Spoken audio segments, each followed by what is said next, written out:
एक घने जंगल में टोनी अपनी बेटी टुनटुनी के साथ रहती थी। एक दिन टोनी की बहन की मौत लंबी बीमारी से हो जाती है। तब टोनी अपनी बहन के घर जाती है। माँ, मुझे छोड़कर तुम कहाँ चली गई माँ? मैं अब किसके सहारे रहूंगी माँ? अच्छा होता आप मुझे भी अपने साथ ले गई होती। बेटा, तू अकेली नहीं है। आज से मैं तेरी माँ हूँ। मैं तुझे अपने घर लेकर चलूंगी। टोनी चिंकी को लेकर अपने घर आती है। बेटा, तू किसी भी चीज की चिंता मत करना। यहाँ तेरी बहन टुनटुनी भी है। तुम दोनों साथ साथ रहना। मैं तुम्हारा दाखिला भी टुनटुनी के स्कूल में करा दूंगी।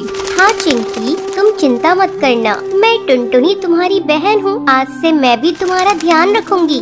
जल्द ही चिंकी पूरे घर में घुल मिल जाती है। टोनी टुनटुनी से ज्यादा चिंकी पर ध्यान देने लगती है। एक दिन टोनी किचन में खाना बना रही थी। माँ, खाने में क्या बनाया है? मुझे बहुत जोरों से भूख लगी है। रुक जा चिंकी, मैं अभी तुझे खाना निकाल कर दे रही हूँ। चिंकी किचन में पड़े चाकू को उठाकर उससे खेलने लगती है। तभी उसका पर कट जाता है।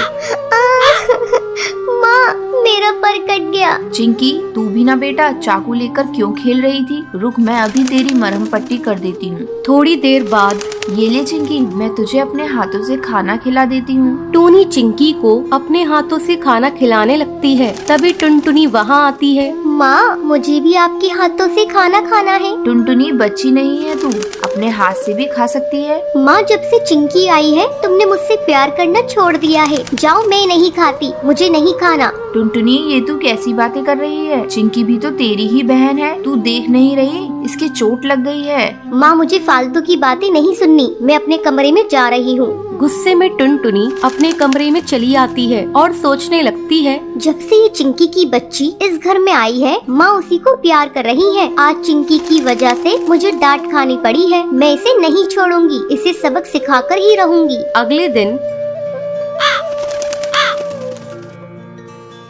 टुनटुनी, तू चिंकी को अपने साथ स्कूल ले जा। मैंने तेरा और चिंकी का टिफिन पैक कर दिया है। स्कूल में लंच होगा तो तू भी चिंकी को खिला देना। ठीक है माँ। टुनटुनी चिंकी को रेलवे ट्रैक से स्कूल ले आती है।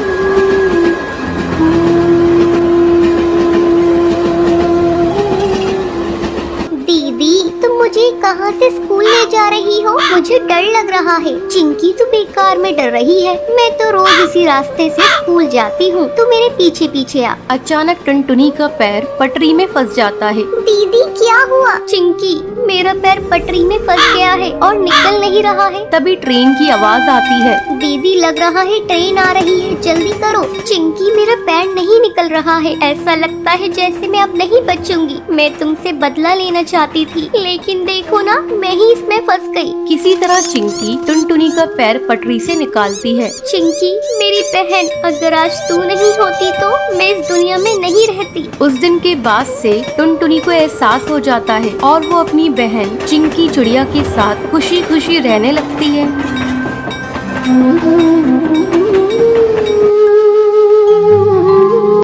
जंगल में ऑटो चलाने वाला बंटी कबूतर रहता था। एक बार की बात है, बंटी कबूतर रात में सवारी छोड़ने के लिए काफी दूर आ जाता है। तभी उसे रास्ते में एक चिड़िया दिखाई देती है। अरे, ये कितनी खूबसूरत चिड़िया है। अच्छा है वापसी में सवारी मिल गई। पूछता हूँ उस चिड़िया को कहाँ जाना है। रुको रुको ना। हाँ चिड़िया बहन, बोलो कहाँ जाओगी तुम? जहाँ आप जाएंगे वहाँ जाऊंगी मैं। चिड़िया बहन, मैं तो अपने घर जाऊंगा। चलिए आप बैठ जाइए, मैं आपको रास्ते में छोड़ दूंगा। जरा जगह तो दीजिए, जब भी तो बैठूंगी मैं। अरे चिड़िया बहन, आप पीछे बैठिए जहाँ सवारी बैठती है। उसकी ये बातें सुनकर बंटी कबूतर को बहुत अजीब लगता है। तभी उसकी नजर उसके पैरों पर पड़ती है। उसके पैर उल्टे होते हैं, जिसे देखकर वो डर जाता है। अरे भागो, भागो रे भागो भैया। कहाँ जाएगा तू बचकर बंटी कबूतर? आज तो तुझे छोड़ूंगी नहीं। कितने दिनों बाद मेरी प्यास बुझेगी।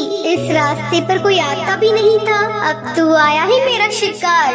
तभी टूनी चिड़िया की आत्मा अपने असली रूप में आ जाती है। वो जोर जोर से हंसने लगती है। कभी वो गायब हो जाती, कभी सामने आ जाती। बंटी कबूतर डर के मारे तेजी से अपना ऑटो भगाता है। वो शीशे शीशे में देखता है आत्मा उसका पीछा नहीं कर रही है। वो जंगल के ऑटो स्टैंड पर अपना ऑटो रोकता है। वहीं उसका दोस्त कालू कौवा खड़ा होता है। क्या हुआ बंटी कबूतर, तू इतना घबराया हुआ क्यों है? बंटी कबूतर कालू कौवे को सारी बात बताता है। अरे पागल, इतना सुनहरा मौका हाथ से निकाल दिया तूने। उस चिड़िया की आत्मा का एक पंख तोड़ लेता, वो तेरी गुलाम बन जाती। अरे भाई माफ कर मुझे, मेरी जान बच गई, आज वो ही काफी है मेरे लिए। ये कहकर बंटी कबूतर वहाँ से चला जाता है। कालू कौवा अपने मन में सोचता है, ये तो डरपोक पागल है, इतना सुनहरा मौका गवा दिया। ये पूरे जंगल पे राज करता। चलो कोई नहीं, कल रात में उस जगह जाऊंगा और उस भूतिया चिड़िया का पंख तोड़कर ले आऊंगा।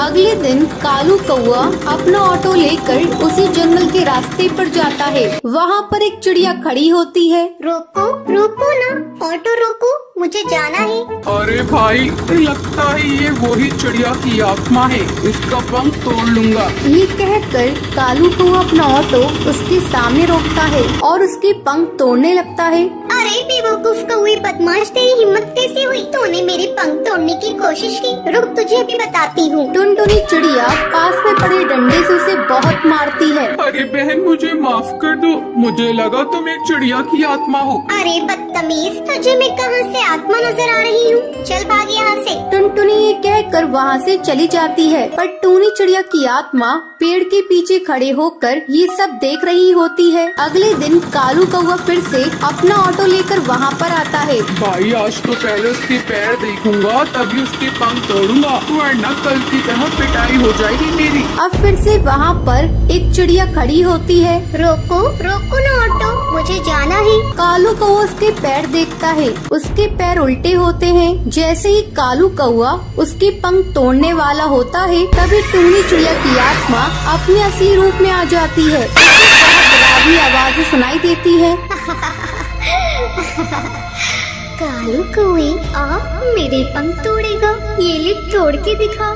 टूनी चिड़िया की आत्मा कभी उसके सामने आ जाती, कभी उसके पीछे। वो उसे बहुत मारती है। मुझे माफ कर दो चिड़िया की आत्मा, मैं आगे से कभी भी ऐसा नहीं करूँगा। मुझे जाने दो, मत मारो। क्यों छोड़ दूं तुझे? तू जैसे मन चले बदमाश पक्षियों को मारना ही तो मेरा लक्ष्य है। तुम जैसे लालची पक्षियों को जीने का कोई हक नहीं। तभी वहाँ पर बबलू कबूतर ऑटो में अपनी सवारी बिठाकर वहाँ से गुजर रहा होता है। अरे चिड़िया की आत्मा, छोड़ दो उसे, मैं तुमसे विनती करता हूँ। नहीं, मैं इसे नहीं छोड़ सकती। तुम जानते हो, एक बार ऐसे ही मैं इस जंगल से ऑटो में जा रही थी। उस ऑटो वाले ने मेरा सामान लूट कर मुझे जान से मार दिया। जब से जो भी मुझे लालची पक्षी दिखाई देता है, मैं उसे जान से मार देती हूँ। तभी सुंदरी कौवी बोलती है, अरे टूनी चिड़िया, तुम सही कह रही हो, तुम्हारे साथ गलत हुआ है, लेकिन तुम भी सही नहीं कर रही हो। ना जाने कितने पक्षियों को तुम मार रही हो। वो सब उसे बहुत समझाते हैं। वो कालू कौवे को छोड़ देती है। मुझे माफ कर दो, तुम सब सही कह रही हो। मैंने अपने इंतकाम पूरा करने के लिए ना जाने कितने पक्षियों के परिवार को तोड़ा है, पर अब नहीं। इस दुनिया में तुम जैसे नेक दिल पक्षी भी होते हैं। ये कहकर वो वहाँ से चली जाती है। टुनटुनी का पति बंटी एक कुली था। वो नदी पार से आने वाले पक्षियों के सामान को इधर से उधर करता था। एक दिन जब बंटी काम पर जा रहा था, तब टुनटुनी उससे कहती है, अजी, अपनी सेहत का भी ध्यान रखा करो। सभी किसी न किसी दिन छुट्टी लेते हैं, लेकिन तुम तो रविवार को भी काम करते हो। अरे पगली, अगर काम नहीं करूँगा तो घर कैसे चलेगा? तू तो माँ बनने वाली है, बच्चों का खर्चा बढ़ेगा। अगर काम नहीं करूँगा तो अपने बच्चों को अच्छी जिंदगी कैसे दूंगा? आपसे तो बात करना ही बेकार है। ये लीजिए पोटली, इसमें मैंने रोटी और चावल रख दिए हैं, समय से खा लीजिएगा। नहीं टुनटुनी, आज मेरी तबीयत कुछ सही नहीं लग रही है, कुछ भी खाने का मन नहीं कर रहा है। काम से आऊँगा तो खा लूँगा। बंटी बिना खाना लिए काम पर चला जाता है। टुनटुनी को क्या पता था कि बंटी से उसकी ये मुलाकात आखिरी थी। उधर बंटी बेहोश होकर बहती नदी में गिर जाता है और वहीं डूबकर मर जाता है। टुनटुनी भागी भागी अस्पताल जाती है।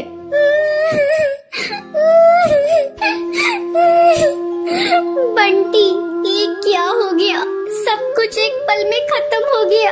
अब ये बच्चा किसे अपना पापा कहेगा? मैं तुम्हें कई बार समझा रही थी अपनी सेहत का ध्यान रखो, लेकिन तुम तो मेरी बात मानते ही नहीं। अब मैं क्या करूं बंटी? समय तेजी से पंख लगाकर उड़ने लगता है। टुनटुनी एक बच्ची को जन्म देती है। एक दिन टुनटुनी के पास डाकिया एक खत लेकर आता है। अरे ये खत तो कड़कनाथ सेठ की कंपनी की तरफ से आया है और मुझे बंटी की जगह कुली की नौकरी दी गई है। मुझे अपनी बच्ची के लिए नौकरी करनी ही होगी, तभी मैं उसे एक अच्छे स्कूल में पढ़ा पाऊंगी और उसे बेहतर भविष्य दे सकूंगी। अगले दिन से ही टुनटुनी कुली बनकर पक्षियों का बोझ उठाती थी। जब भी नदी के उस पार से कोई पक्षी आता था, टुनटुनी तेजी से उन पक्षियों के पास पहुंच जाती थी। बहन जी, क्या मैं आपका बोझ उठा लूं? अरे तुम तो एक चिड़िया हो, क्या तुम इतने बोझ को उठा सकती हो? हाँ हाँ बहन जी, मैं सारे बोझ को उठा लूंगी। बहन जी, मैंने अपनी जिंदगी में इतना बोझ उठा लिए है, ये बोझ तो उसके आगे कुछ नहीं है। क्यों, क्या हुआ?